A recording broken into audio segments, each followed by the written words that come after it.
Hello from சரண். விநாயகர் சதுர்த்தி வருது இல்லையா? So அதுக்கு வீட்டில் இருக்க குட்டீஸோடு சேர்ந்து விநாயகர் வீட்டிலையே செய்யலாம் அப்படிங்கிறதுக்காக தான் இப்போ நான் மண் கலெக்ட் பண்ணியிருக்கேன். எங்கள் மண் செம்மண்ணும் இல்லை கருமண்ணும் இல்லை, பாதி செம்மண்ணுன்னு சொல்லலாம். ஸோ அந்த மண்ணை சலித்து தண்ணியில் மிக்ஸ் பண்ணோன்னா அந்த மிக்ஸ் பண்ண தண்ணியை மட்டும் எடுத்து தனியாக ஒரு பாத்திரத்தில் வச்சுக்கிட்டு அந்த தண்ணியை 1 மணி நேரத்துக்கு பக்கமாக அப்படியே விட்டுட்டோம் அப்படின்னா அந்த தண்ணியில் இருக்கிற மைனூட் பார்ட்டிக்கல், அந்த மண் இருக்கும் இல்லையா, அது அடியில் போயிடும். தெளிவான தண்ணி மேலே இருக்கும்.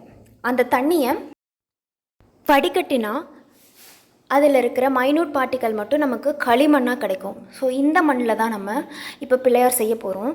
அந்த மண்ணை ஒரு காட்டன் கிளாத்தில் முடி போட்டு வச்சு நைட் ஃபுல்லாக ஒரு கயிறில் கட்டி ஹேங் பண்ணணும் அப்படின்னா அதில் இருக்க எக்ஸஸாக இருக்கிற தண்ணியெல்லாம் பார்த்திங்கன்னா கொஞ்சம் கொஞ்சமாக வடிஞ்சிரும். நம்ம இதை பிழிஞ்செல்லாம் எடுக்க முடியாது.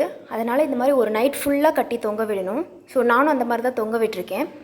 காலையில் எழுந்து பார்த்தேன், ஓரளவுக்கு தண்ணியெல்லாம் வடிஞ்சு களிமண் மட்டும் அப்படியே இருந்துச்சு. இது பிள்ளையார் செய்கிறதுக்கு ஓகே.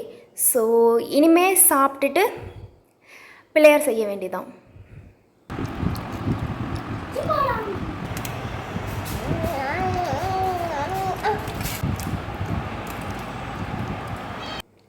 களிமண் நாங்கள் ரெடி பண்ணி வச்ச களிமண் பார்த்திங்கன்னா எப்படி இருந்துச்சுன்னா, ரொம்ப டைட்டாகவும் இல்லை, ஆக்சுவலி கொஞ்சம் லூஸாக தான் இருந்துச்சு.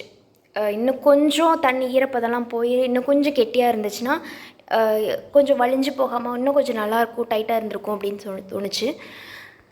பிள்ளையார் பர்ஃபெக்டாக செய்கிற அளவுக்கு நாங்கள் ஒன்றும் பெரிய ஆர்டிஸ்ட் கிடையாது. ஸோ எங்களுக்கு தெரிஞ்ச மாதிரி தப்பாக இருந்தாலும் ஓகே, நம்மளோட ஹாப்பினஸ்க்காக நம்ம ஏதோ ஒன்று ட்ரை பண்ணுறோம் அப்படிங்கிறதுக்காக நாங்கள் செஞ்சுருக்கோம். எனக்கு தெரிஞ்ச மாதிரி பண்ணினேன். என்னோடய சன் பார்த்திங்கன்னா அவங்க ஸ்கூலில் அவங்க நாள் செஞ்சு பார்த்துருந்தாங்க க்ளே வச்சு. ஸோ அதை ஞாபகமாக வச்சுருந்து அவங்க ஒரு இது செஞ்சுருக்காங்க. இது நாங்களே ரெடி பண்ண களிமண் கொஞ்சம் லூஸாக இருக்குது அப்படிங்கிறனால ஒன்று மேலே ஒன்று மண் உருண்டை வைக்கும்போது அது நழுவிக்கிட்டு போகாமல் இருக்கிறதுக்காக குச்சி இடையில கொடுத்துருந்தோம். குச்சி கொடுக்கும்போது கொஞ்சம் ஸ்ட்ராங்காக பிடிச்சி வச்சுக்குவோம் அந்த சிலையை அப்படிங்கிறதுக்காக.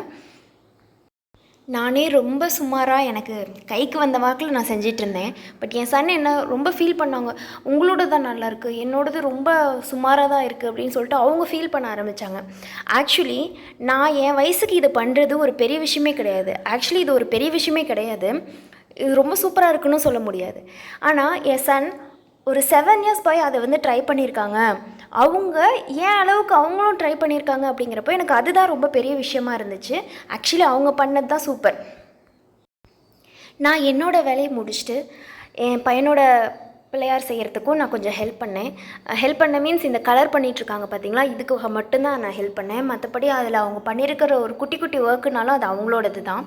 கடைசியாக செஞ்சு வச்ச பிள்ளையார ஒரு 1 hour மட்டும் வெயிலில் வச்சுட்டு படையல் போட்டு சாமி கும்பிட்டோம். நிஜமாகவே ரொம்ப சூப்பராக இருந்துச்சு. ஒரு சிலை காசு போட்டு வாங்கி வச்சுருந்தா இவ்வளோ ஹாப்பியாக இருந்திருப்போமா அப்படின்னு எனக்கு தெரியல. பட் இது நாங்களே செஞ்சது.